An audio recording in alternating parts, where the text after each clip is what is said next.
Hi, I'm Matt Print of Fitness with Matt, and today we're going to be making a really fresh kale pesto because I'll be honest with you, I really don't like kale, but this is one way I can prepare it and I really enjoy it. Everyone always thinks of pesto as pine nuts, basil, parmesan, olive oil, but when I went to Sicily last year, actually they use whatever is in season, okay? So it's a brilliant way to use up what you have in the fridge, and you can use a cheaper nut than a pine nut. So let's get to it.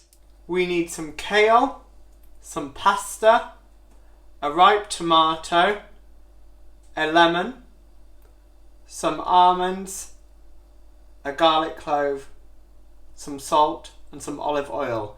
If you don't have any almonds, any nuts will do, so think pistachio nuts, even some walnuts, any nuts basically. Pine nuts are really expensive and pesto can actually be made with any nuts. First things first, we've got to cut the stalk out of the middle of the kale because we don't really want that in our pesto. So just take a really sharp knife and cut either side of that really thick woody stalk and discard it into your compost or food waste. Let's not waste any of this leafy goodness. And I promise you, if you're not a kale fan, you might be a convert after this.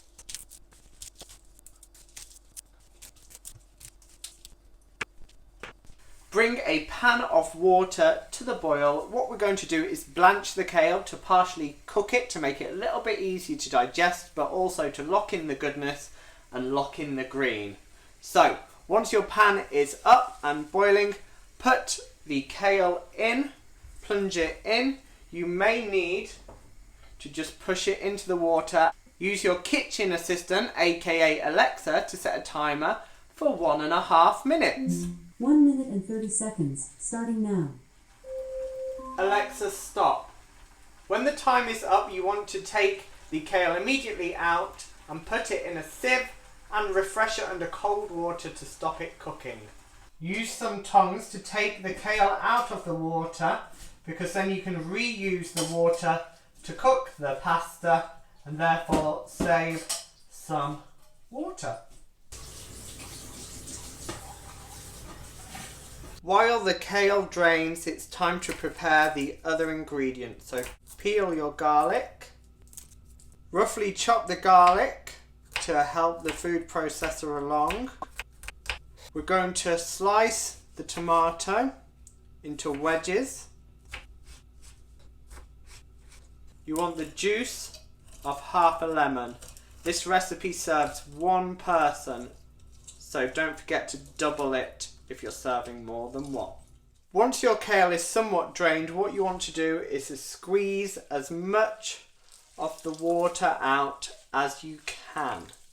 So you'll see the leaves will have caught lots and lots of water. So just squeeze it as hard as you can and get as much out as you can. Bring the kale water to the boil once more, add a sprinkling of salt, and then we're going to add our pasta to cook. Whilst our pasta cooks, we want to gently toast our almonds. So put them over a medium hot heat. Keep moving them every now and then to make sure they get nice and toasty. You mustn't skip this step because it adds so much more flavour to the pesto. It releases a real nice toasty nuttiness into your pesto. I am using a food processor for the next step. However, if you don't have one, you're just going to either have to pound it in a pestle and mortar or you can hand chop it. To my food mixer, I'm going to add some garlic, my toasted nuts, a generous glug of olive oil. You want to break these ingredients down first.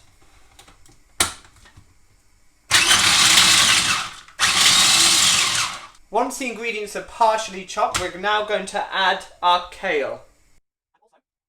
And also a tablespoon of the pasta water. Give that a blitz. We don't want it to be a smooth paste, so make sure you keep some texture in there. So now we're going to add our lemon juice, the tomato, and a generous amount of salt. If you find the mix is too dry, add a bit more pasta water. And there we have our nice chunky kale pesto. All that's left to do is give it a taste and check it for seasoning. Immediately add the pesto to the drained pasta. If it still seems a little dry, add a bit of olive oil or some pasta water. As you can see, it's quite a chunky pesto. You want that texture, and it's going to be so fresh and tasty. Serve it and enjoy immediately.